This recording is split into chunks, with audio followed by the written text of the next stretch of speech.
Brought to you by Agilus Diagnostics. Health test की बात आती है तो मैं भरोसा करता हूँ India largest diagnostics company Agilus Diagnostics. खुद को टेस्ट करते रहो। आदिवासी आमदार या ठिकाणी आहेत, त्यांना विचारणार सर, ज्या पद्धतीनं सरकारच्याच विरोधात सरकारी आमदार ठिय्या आंदोलन करतात, ही वेळ काय यावी?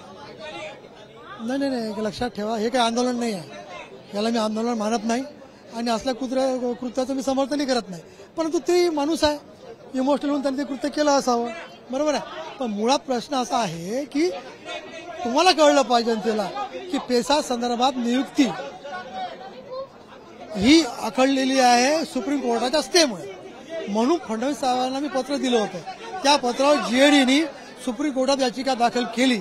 त्यानुसार हा स्टे आपण तुमच्या अधीनस्थ राहून सुप्रीम कोर्टाला मी विनंती केली आहे की आपण नियुक्ती पत्र देण्याचे आदेश आम्हाला देण्यात यावे. केसचं जे उद्या जे काय होईल ते आम्ही मान्य करू, पण आम्हाला परमिशन द्या. पण ती केस जी आहे याचिका ती फ्लोअरवर येतच नाही. आता 13 ऑक्टोबर डेट मिळाली. आज जर आचारसंहिता लागली तर मग ते नियुक्तीपत्र जर स्टे व्हॅकेटी झाला, परमिशन दिली, तर मग नियुक्तीपत्र द्यायचं कसे? कारण आचारसंहिता नियुक्तीपत्र देता येत नाही. ही वस्तुस्थिती सर्व आमदारांना माहिती नाही का? याचं नेतृत्व स्वतः विधानसभेचे उपाध्यक्ष नरहरी झिरवळ करतात. त्यांना कोर्टात केस आहे, तिथे ती हिअरिंगला आली पाहिजे, हे तथ्य त्यांना माहित नाही. तो त्यांचा प्रश्न आहे, पण तथ्य काय आहे तुमच्या सर्वांसमक्ष मी सांगतो आहे. कारण माझ्याच पत्रावर सर्व कारवाई केलेली आहे, बरोबर आहे. आमची विनंती तीच आहे, एकदा सुप्रीम कोर्टाने परमिशन द्यावी. सुप्रीम कोर्टाने परमिशन जर दिली तर तात्काळ काम होऊन जाईल. नियुक्तीपत्र रेडी आहे, तब्बल 3,500च्या आसपास आहे, बरोबर आहे. परंतु आज विरोधक सुद्धा म्हणतायत की हे सरकार पूर्णपणे निष्फळ ठरलेलं आहे. स्वतः सत्ताधारी आमदारांना या ठिकाणी जर मंत्रालयाच्या जाळीवरती उड्या मारून लक्ष वेधायला लागत असेल, मुख्यमंत्री जर वेळ देत नसतील, चर्चा होत नसेल, तोडगा निघत नसेल, तर हे सरकार निष्फळ आहे. हे बघा, मी तुम्हाला आत्ताच म्हटलं, अशा कृत्याचं मी समर्थन करत नाही, बरोबर आहे. शेवटी मनुष्य आहे, भावना असून काही प्रयत्न करतो. परंतु या महाभाकास आघाडी महाराष्ट्रातील उबाटा काँग्रेसवाले यांना या संदर्भात आगीत तेल टाकण्याचा अधिकार नाही. कारण तुम्ही जेव्हा सत्तेवर होते तुम्ही काहीच केलं नाही. माझ्याच तारांकित प्रश्नावर सभागृहामध्ये पूर्व मुख्यमंत्री उद्धव ठाकरे यांनी लेखी उत्तर दिलं होतं, लेखी, की आम्ही लवकरात लवकर 12,500 आदिवासींचे पदे भरू. पण त्या महाभकास आघाडी सरकारने काहीच केलं नाही. या सरकारचं घोडं कुठं अडलंय? पुढे सुप्रीम कोर्टात स्टे आहे आणि 12,500 पदाचं भरती करण्याचं जीएडीनी पत्र माझ्याच नावाचा उल्लेख करून फडणवीस साहेबांच्या आदेशानुसार सर्व विभागाला ताकीद दिली आहे की तात्काळ हे पद 12,500 भरण्यात यावे. आम्हीच करत महायुतीवाले, मीच व्यवस्थेचं काम करून घेतो फडणवीस साहेबांच्या मार्फत. काँग्रेसला मी काय केलं?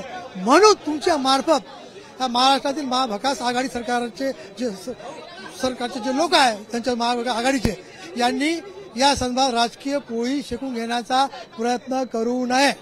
पण तुम्हाला असं वाटत नाही की आता कुठल्याही क्षणी निवडणुका जाहीर होणार आहेत, कॅबिनेट जवळपास आता शेवटची कॅबिनेट आहे असं समजलं जातंय, त्यामुळे फक्त निवडणुकीच्या तोंडावरती अशा पद्धतीनं आपली मतं जाऊ नयेत यासाठी एक पब्लिसिटी स्टंट आदिवासी आमदारांकडनं केला जातोय, तेही सर्व पक्ष आदिवासी आमदार. आता त्यांनी ती काय कृत्य केलं मी तुम्हाला परत सांगितलं. मी समर्थन करणार नाही, मी नव्हतो तिथे, बरोबर आहे. पण मुख्यमंत्र्यांनी संध्याकाळपर्यंत वेळ मागितला होता. संध्याकाळपर्यंत मी सगळं तुषार मेहताशी चर्चा करून निर्णय घेतो. थोडा संयम मी ठेवायला पाहिजे. आता ते मुख्यमंत्र्यांची वाट पाहत आहे म्हणून ते वाट पाहत बसलेले आहे. आपण पाहतोय आता मंत्री गिरीश महाजन जे आहेत यांनी येऊन ह्या सर्व आदिवासी आमदारांची समजूत काढली, त्यांच्याशी चर्चा केली आणि आता त्यांना घेऊन ते आता मंत्रिमंडळात गेलेले आहेत. कदाचित मुख्यमंत्री उपमुख्यमंत्र्यांसोबत त्यांची भेट सुद्धा होईल आणि नेमकं त्यांचं म्हणणं काय, भूमिका काय आहे पुन्हा एकदा मांडल्या जातील.